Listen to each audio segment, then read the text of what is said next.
péter l'œil d'un type en autostop. Jamais on va le faire. Donc il y a un passé quelque part, il y a quelque chose là. Qu'on vient pas me dire du jour au lendemain on est tombé et on s'est dit, oh tiens, un flamand il a un œil. Ben pourquoi un œil? Il en faut un ou il en faut deux?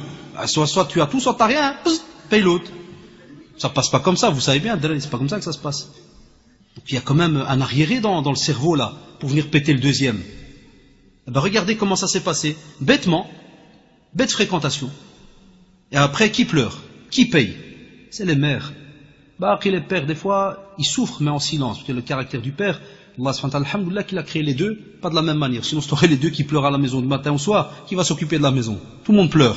Allah subhanahu wa ta'ala a donné une petite force un petit peu plus au père. Pourquoi? Parce que la mère, alhamdoulilah, elle a encore ce côté vraiment affectif, émotionnel, émotif, très fort, très poussé. Quand je l'entendais au téléphone, c'est ça qui m'a poussé pour le sujet, je me dis, de le citer en exemple, parce que je me dis, qui paye après les conneries de nos jeunes? C'est pas eux, des fois. Eux, ils le payent, mais ils rigolent. Il y en a même, j'ai vu en prison, ils sont fiers. Ça arrive, miskin. Tu vois, ouais, mais c'est la vie, kada. Mais après, subhanallah, il te recontacte, il dit, Wallah, ismahli. Wallah, t'avais raison, kada, mais c'est parce que j'étais un gamin. Lui-même, il avoue, j'étais un gamin. Je croyais que je savais. Je croyais que. Et wallah, je vous le dis encore aussi. Combien de jeunes, des fois de prison, m'appellent des fois au centre et autres, pour me dire, parle à nos petits frères. Dis-leur qu'ils n'essayent pas de grandir trop vite. Dis-leur qu'on voudrait bien leur faire gagner du temps, et dis-leur qu'on a testé c'est quoi la prison. Dis-leur ça sert à rien. C'est pas un hôtel. Ils restent chez eux. Hein, comme ça, il pleurait au téléphone, il me dit, Déo, restez chez vous.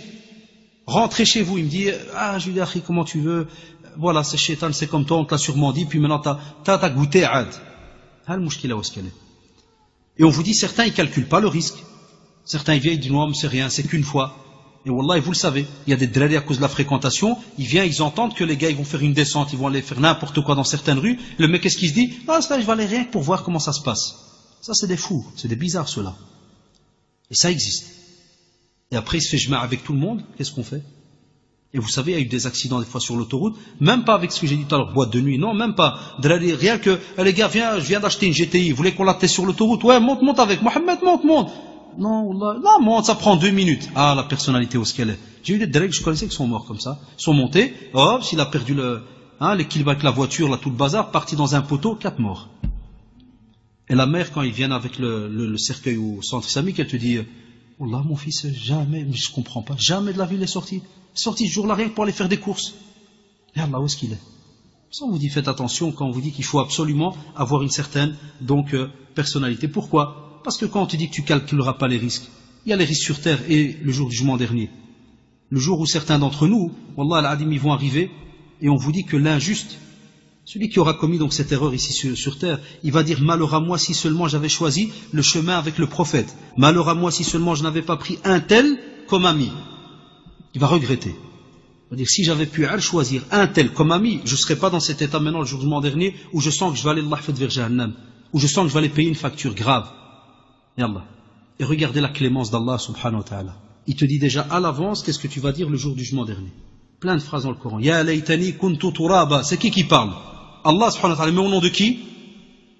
De l'être humain. C'est ce qu'il va dire le jour du jugement dernier. Regardez quelle clémence subhanahu wa ta'ala. Il te prévient à l'avance. Voilà ce que tu vas dire. Ya Abdullah, tu vas dire le jour du jugement dernier, Ya laytani, si j'avais, purée, si j'avais choisi, si j'avais fait, est-ce que c'est le si là, ça va marcher ce jour-là? Raconte ce que tu veux. Vas-y, que le mas fini. Pourquoi? Parce que les archives sont fermées, stop. Demandez de revenir sur terre pour 1 heure, une petite adoration, une hasana, rien. C'est ça le mouchkila. Lakin, comme vous le savez, arrivera aussi un jour où on va être croisé par ceux qui vont normalement entrer au paradis et qui vont voir d'autres qui ont été jetés en enfer. Et qu'est-ce qu'ils vont leur dire? Ma salakakum fi saqar. Ah, drôle de question. On dit, qu'est-ce qui vous a jeté en enfer? Certains, tu vas voir, pas de prière, nourrissez pas les pauvres. Et puis ceux qui nous intéressent aussi, c'est qui? C'est ceux qui passaient leur temps à des propos futiles, se pavaner, se balader, comme ils disent, ouais, je me balade, je tue le temps. Eh bien cette réponse, tu vas la donner le jour du jugement dernier, mais avec regret. Parce que tu vas donc être questionné à ce moment-là. Et je vous en passe des exemples, et vous savez, ceux qui par exemple des fois nous disent, ouais, j'ai été arrêté et tout, pourquoi? Non, parce que j'étais dans la voiture, le copain il a brûlé un feu rouge, et puis il a fait un délit de fuite. Mais j'ai rien à voir, hein. Puis ils se font embarquer tous. Contrôle de police dans un coin de rue. Des fois, tu as des drarits, c'est bien que ton copain c'est un petit nerveux. La police, elle fait son travail, c'est normal, elle vient, elle dit, monsieur, carte d'identité. Ton copain, il fait, pop, pop, pop, pop, pop. Ah, le hnouch, il fait, ah, tiens, faites la poule, monsieur. Je me rappelle, nous, quand on était jeunes, c'est comme ça qu'ils faisaient de drarits. Ils faisaient le cri de poule. Vous savez, avec les poulets, hnouch. Qu'est-ce qu'ils font alors? Ils appellent le poste. Ils jma'ent tout le monde. Tous. Wallahi, ils jma'ent tous. Et des fois, tu entends certains, tu dis, Wallah, moi, j'ai rien à voir. Jma'.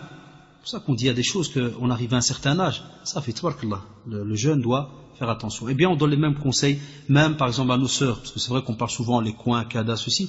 Les sœurs aussi sont touchées et peuvent des fois être touchées par ce genre de problème. Fréquentation, que ce soit par exemple à l'école, la famille, les proches, la rue. Combien de fois je cite pas en exemple des fois des sœurs qui sortent de l'école, qui crient comme des taureaux, ils gueulent dans la rue. Wallah al-adim. C'est des hommes en hijab et en djilbab des fois. Allez voir certaines écoles où il y a beaucoup de sœurs. Et non, j'ai habité pas loin d'une école à Molenbeek. C'est un hijab et un djilbab, Allah. Mais c'est un homme. C'est une voix, Wallah, al-tkhla'. Wallah, que t'as peur. Mais à cause de quoi? L'effet de groupe. Et des fois, t'avais que même une akrouche qui commence à crier, va, rentre chez toi, mon séba. Ah ouais, rentre chez toi, Allah d'aller. Moi, je me rappelle, des fois, tu vas tourner le coin. Des fois, j'arrive avec mon épouse, tu vas tourner le coin. Tu te dis, Mdor, qui tu vas trouver derrière le coin? Trois petits cheetahs, encore des petites filles comme ça, en train de crier, ils vont casser les murs, Zaman. Tu as un balayage, tu joues les trois, Wallah. Tu dis, Allah d'aller. Tu dis, purée, il a qu'un qaddaïda à cet âge-là, comme ça. Qu'est-ce qu'elle va faire quand elle aura 18, 19? Si jamais elle n'ouvre pas les yeux. Ça va être une mère? Comment elle va parler à la maison avec ses gosses? Le même problème que les jeunes qu'on vient de citer. Comment ils vont parler avec leurs gosses? Quel langage ils auront? Conseil aussi le même pour les couples. La fréquentation, même quand on est marié, ça touche les couples. Il y a des jeunes, par exemple, mariés, qui ont des copains qui ne parlent que d'argent. Comment il devient dans son couple? Il devient fou. Dès qu'il rentre chez sa femme, oh purée, tu sais quoi, on va diminuer dans les courses. On mange des steaks en semaine. Non, steak, c'est israf. C'est de l'exagération. Merguez. C'est bon, merguez, t'as là? Alors la femme, elle est étoilée. Du jour au lendemain, le programme, il change la semaine. Qu'est-ce qui se passe? Il veut plus parler.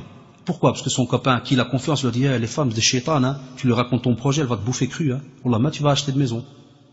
Alors il fait le type, que mission impossible, secret total, il rentre travail, il rentre, cache des papiers en dessous des lits. Il sait pas que la femme, elle est chétane encore plus que lui. Elle le voit de loin, elle sent, parce que les femmes, ils sentent. Comme les chats, ils sont bizarres, ils sont pas comme nous. Ils ont des trucs spéciaux. Le mari croit sa fille l'arnaquer tout le monde à la maison. Quelques mois après, elle vient chez lui avec la feuille. Mohamed, c'est à toi, ça y est. Il sait pas que la femme, quand elle est au travail, elle clube la maison. Soi-disant, ils disent qu'ils font le ménage. Mais oui, ça arrive. Ça arrive. On va pas accuser à tort. Ils font le ménage. Mais il t'allah des trucs bizarres. À cause de quoi, subhanallah, regardez. À cause que le frère, il croit que sa fille fait un bien d'un côté. Il a peut-être une bonne intention, mais le type l'a pas bien conseillé. Quand il va lui dire ta femme chétane, subhanallah, qui vit ensemble? Le jour où toi t'es malade, qui va s'occuper de toi? Ton copain? Qui va te prendre à la toilette à 3 heures du matin si tu sais même pas te lever de ton lit? Ton copain? Ah, t'as ton copain qui va t'acheter à la maison, là. Donc on partage ensemble, donc on doit parler. Conclusion, Erwan, vous avez remarqué que le choix des amis est d'office un acte d'adoration. Parce qu'on a cité plein de versets, des traditions prophétiques, donc c'est un acte d'adoration. On essaie de faire quelque chose pour plaire à Allah subhanahu wa ta'ala, donc s'associer à quelqu'un qui va nous aider justement dans ce sens. La vie, je vous ai dit, vous l'avez remarqué, elle est tellement compliquée et dangereuse qu'elle peut donc t'engloutir à elle seule. Wallah, rien que dans le mashakil dunya, que penser si tu rajoutes avec toi un autre qui est donc un être humain. Donc c'est un choix important qui va t'aider à vivre sur terre d'une certaine manière, qui va aussi t'éviter des problèmes, qui va aussi t'aider à investir ton temps, et pour pas regretter donc le jour du jugement dernier, jour où tous ses amis vont te nier. Tous les proches, et vous connaissez les sourates, revenez, les versets. Yawma yafirru, on aime bien ça, abasa wa tawla, vous connaissez, hein? Yawma yafirru. Chacun va déguerpir. Dès qu'on va te voir arriver, il court. Qui ça? Ta mère, ton père, tous, les proches, frères, sœurs. Personne ne voudra t'aider, même pas une hasana. Donc pensez à ce jour-là.